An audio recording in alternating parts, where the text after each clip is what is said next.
باب حسن المسلم، باب سونے اور بیدار ہونے کی دعائیں۔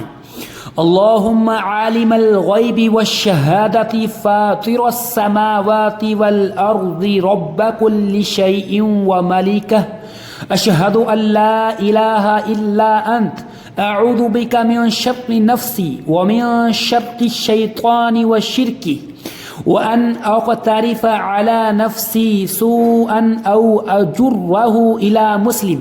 اے اللہ، اے غیب اور حاضر کے جاننے والے، اے آسمانوں اور زمین کے پیدا کرنے والے، اے ہر چیز کے رب اور اس کے مالک، میں گواہی دیتا ہوں کہ تیرے سوا کوئی بھی معبود حقیقی نہیں۔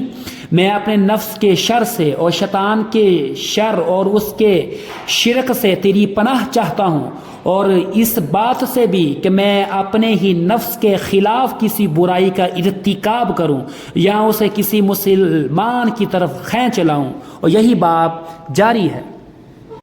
کتاب حسن المسلم، باب سونے اور بیدار ہونے کی دعائیں۔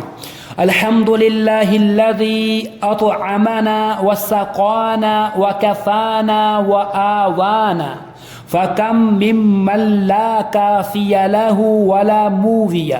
ہر قسم کی تعریف اس اللہ کے لیے ہے جس نے ہمیں کھلایا اور پلایا اور ہمیں کافی ہو گیا اور ہمیں ٹھکانہ دیا، ورنہ کتنے ہی ایسے لوگ ہیں جن کی نہ کوئی کفایت کرنے والا ہے اور نہ ہی ٹھکانہ دینے والا ہے۔ اور یہی باب جاری ہے۔